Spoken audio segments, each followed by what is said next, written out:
President Obama, in his weekly radio address, beseeched voters to get behind his climate change plan and punish politicians who don't.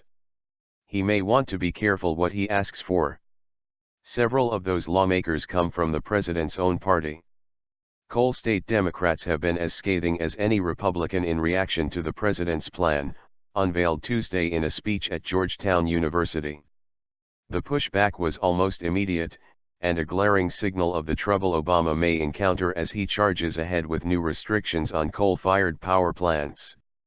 Though Obama technically is going around Congress by having the Environmental Protection Agency impose the rules, moderate Democrats made clear they will pressure the administration from inside the party to scale back.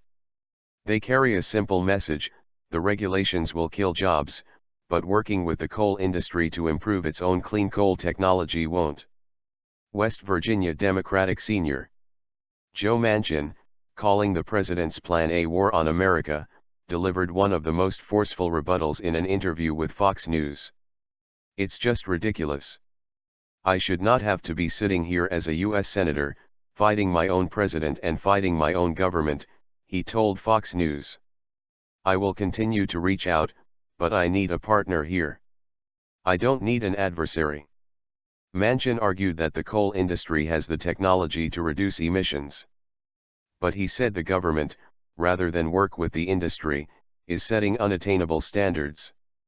The cornerstone of Obama's plan was a call for the first ever regulations on emissions for existing power plants. "Why is this economy going to be taking this hit? Why are jobs going to be lost, and they will be lost," Manchin said.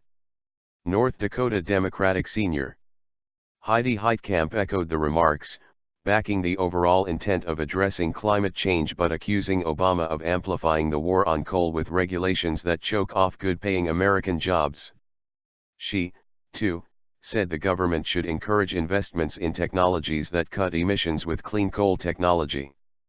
Advocates of the industry argue that it has made strides toward making coal more environmentally friendly. According to the American Coalition for Clean Coal Electricity, ACCCE, 10 clean coal technology plants have launched since 2011. Another 5 are under development or scheduled to come online.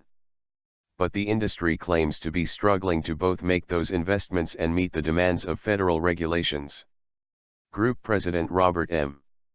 Mike Duncan says EPA regulations have played a big role in the closure of nearly 290 coal plants so far this year. Initially, there's very little the industry and skeptical lawmakers can do about the new EPA rules. But Congress could try to block the agency's effort with legislation. The rules could face legal challenges. Plus, the EPA will have to work with the states to implement whatever regulations it creates. Obama said Tuesday that he anticipated claims that the rules will kill jobs, but compared those warnings to those throughout history whenever the federal government tried to act on the environment. "The problem with all these tired excuses for inaction is that it suggests a fundamental lack of faith in American business and American ingenuity," he said.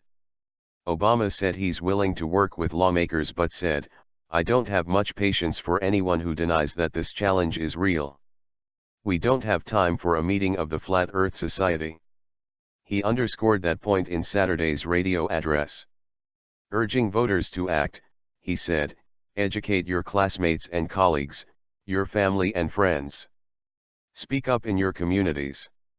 Remind everyone who represents you, at every level of government, that there is no contradiction between a sound environment and a strong economy, and that sheltering future generations against the ravages of climate change is a prerequisite for your vote." Reaction from Democrats has spanned the gamut.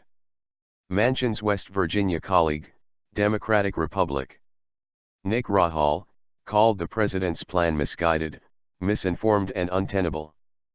But the state's other Democratic senator, Jay Rockefeller, took a middle-of-the-road position, saying the president needs to provide more information about how miners would be affected. And in Kentucky, Democratic Republic John Yarmouth issued an unequivocal endorsement, saying the new standards would address the devastating health, environmental, and economic consequences of climate change.